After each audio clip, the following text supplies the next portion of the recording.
Of course, it's still the Saturday Breakfast Show, and this is the entertainment segment. Of course, my name is Theophilus Ilama, as your regular host, and as usual, I have my co-host with me.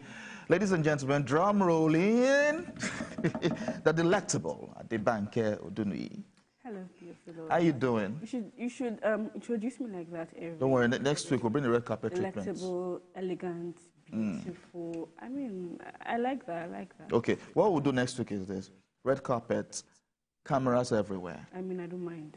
I don't mind that, right? Stand in the middle and you all take pictures. Then you drive into the studio instead of that. No, not inside. I mean, the door is too small, but I mean, I can drive into the compound. How's your week been? It was fun. It was good. Well, I mean, how was your week? It was your birthday week. Yes, I'm still expecting my gift. And you are owing all of us here souvenirs. Yes. Don't worry. The fuel scarcity stopped it from coming, so it's coming soon. Okay. So it's still buying fuel. It's still on the way. You guys heard it. It's still coming, so no problem. All right, so let's get to you some entertainment news right now. Now, this week's social media burst practically every day as two of Nigeria's music titans fought dirty on the platform. It seems the long-standing rivalry between the duo appears far from over. 7 years after supposedly settling their supremacy rift on stage at Wizkid's concert, they are back at it again. The battle began on Monday on social media. The latest chapter in their saga started with this video uploaded by Wizkid, apparently a subtle jab at Davido. The Ojolegba Krona posted a leaked video of Davido on his knees, crying and begging an alleged female associate. Now, the video surfaced online in April, and Wizkid posted a video similarly suggesting his fans needed to plead for a new song as intensely as a person in the video, implying Davido actually. The post sparked a social media firestorm and ignited a frenzy among the 30BG and Wizkid FC. However, Davido felt slighted and clapped back at Wizkid on Monday night. In his clapback, Davido said Wizkid's songs are no longer recognized. He boasted that since he entered the music industry, Wizkid and others have not experienced peace of mind since then. The fight has only escalated with jabs reaching Ladipo, Peruzzi, Music Mogul Don Jazzy, His Daniel, Techno, and other artists. Of course, we will have Debbie coming to discuss this much later. But let's move to our first discussion on the show. Of course, Moses Babatope is a leading figure in the Nigerian film industry and is known for his pioneering work in film distribution, exhibition, and production. Babatope's journey in movie business began in London, where he gained over a decade experience in cinema operations management, retail management, and human resource. Of course, you have seen him right there. Thank you very much for joining us at this point. Good morning.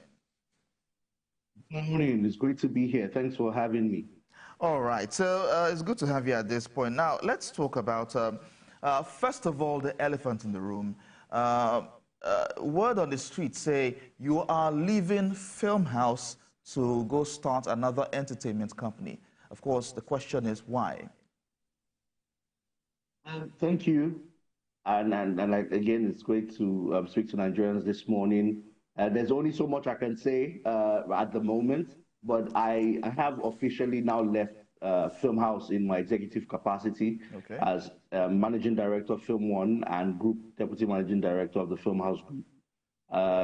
As you know, the only thing very constant in life is change. Eras come to an end, new seasons happen, and you know it's time for new horizons, time for new challenges that we're really excited about. The great news is I am in the industry that I love passionately, an industry that has given me a lot of opportunities and helped me to record some modest achievements and great experience that I can bring to the fore, you know, going forward. Well, with what we know of your achievement, I will say it's far from modest, of course. But let's we're not going to dwell on this particular matter, but we would like your reaction. There's been rumors that there's been a fracas between you and Keno Kosa as the co-founders of Filmhouse Group. That's what has led to you leaving Filmhouse Group. Quickly react to that. My thoughts to you, and I like again, I'm not at liberty to go into details Look, the way I put it is we've had a very incredible partnership for over 2 decades. We've been friends, bosom friends at that. And, there is a time for everything. And I believe in our various endeavors will continue to be great successes. That's as much as I can say. In fracas, misalignments, or any issues, I'm not at liberty to comment on. I think what's really important to stress and very important, very pertinent for the industry is I think both of us playing in the space, looking to advance the industry is what's most important. Okay. Well, we know that you are going to advance the industry more and more, but I would like to ask, what has been the biggest challenge so far in your career? I mean, when you started this entity, with Filmhouse, with your partner, your co-founder, excuse me, the cinema in Nigeria was still very small, but now it's in many cities, and we are like, I think, the third largest cinemas in Africa. So what is the biggest challenge that you have experienced, and what do you think is the future of African cinemas? Thank you.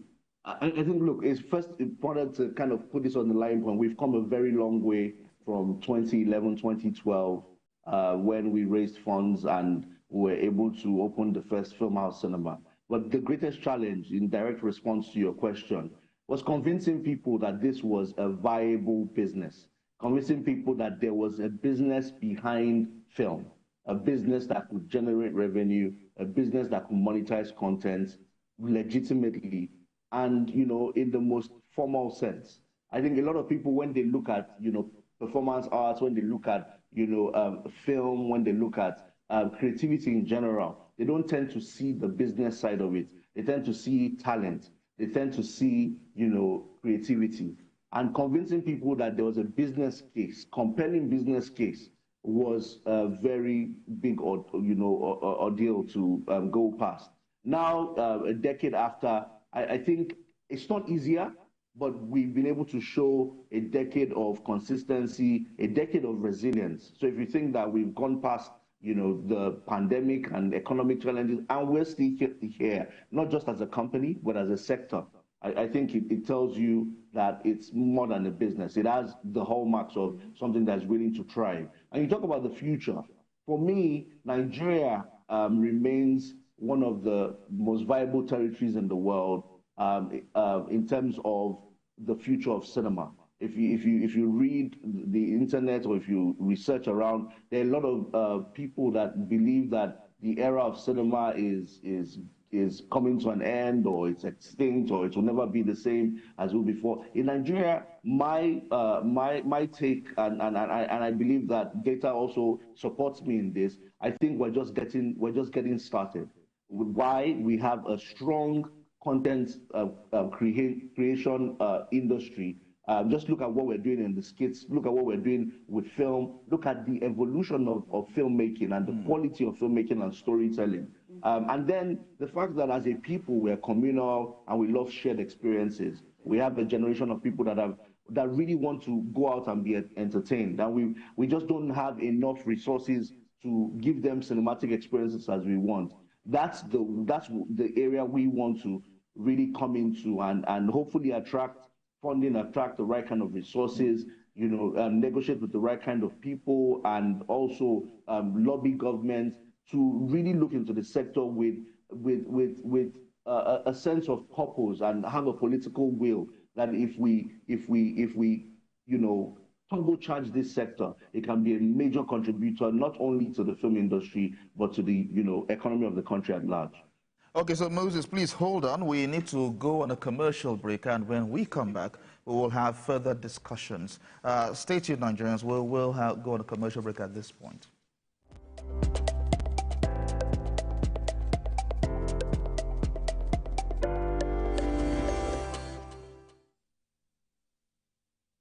Transformational leaders constantly seek opportunities to reflect, reskill, and re-strategize for peak performance. That is why we invite all senior leaders in the public and private sectors for the ultimate leadership experience at the Dr. Abiola Salami International Leadership Bootcamp, holding in Mombasa, Kenya, from June 23rd to 29th, with the theme Driving Transformational Leadership with the Magic of Emotional Intelligence. This exclusive opportunity will expose senior leaders to a premium learning experience, a global faculty from Harvard University, daily relaxation shared luxury beach, and wildlife tours as they network with other global leaders. Don't miss out on this chance to engage and rejuvenate with thrilling activities in the scenery of Mombasa. Register before June 7th, 2024 to secure your spot. For inquiries, punch us an email on hello@abiolachamp.com. You can call us on +234 909 123 4567. DASIL is powered by Champ, a global leader in driving a culture of peak performance.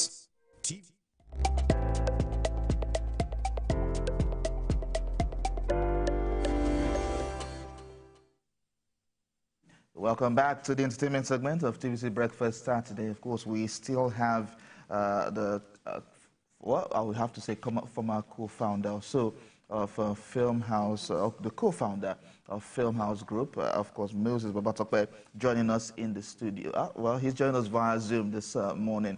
Of course, Banker has a question for you before we continue, before we go.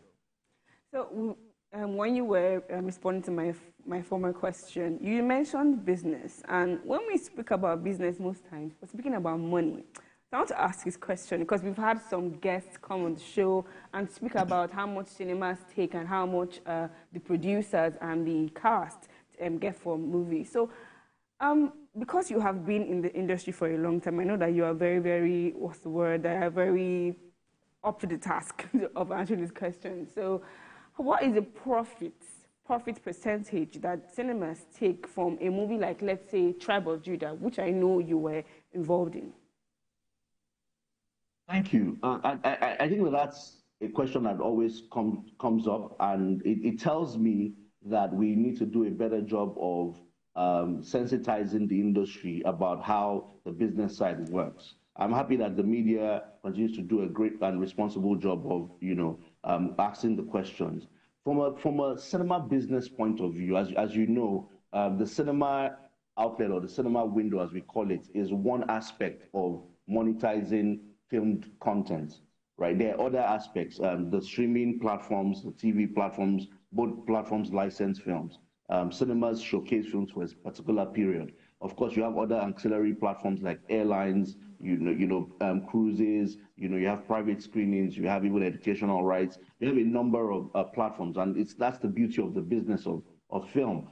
With cinema and anywhere around the world, rather than kind of addressing it as profit, we look at it as revenues, right, that come accrue to a film based on the number of ticket transactions made. And it's very, very simple. It's grossly overstated that cinemas tend to take a disproportionate amount of the revenue. Rather, there are elements that are very statutory, that are beyond our control, that we must ensure have their own portion. And I hope that the government officials are listening today. The industry, we think, as it were, an industry that is just coming up, that requires a level of support, is very much taxed for the reasons I don't know. But look, in 100%, so let's think of it as this, and let me maybe quickly summarize the answer, as I imagine that you have other questions. If you had a 1 million naira box office takings for a particular film, of that 1 million naira, let's do it in percentage terms. Taxes can account from anything between 18% and 22%. Taxes on that 1 million naira. So you're talking everything from VAT to entertainment tax to what we call withholding tax. It can account for anything in that. So you're now left with 880,000 naira. Let's not forget that these cinemas have spent an average of 400 to 700 million, depending on how many screens, to build out the cinema. So in terms of capital expenditure, and they have running costs.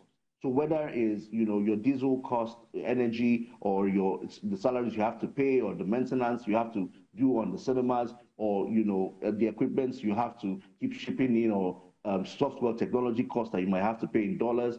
You know, all of these costs are there. Of the 88% left, the typical sharing formula for the cinema and the distributor who represents the producer is about 50-50. Sometimes it slants in the favor of the cinema, depending on the strength or power of the film.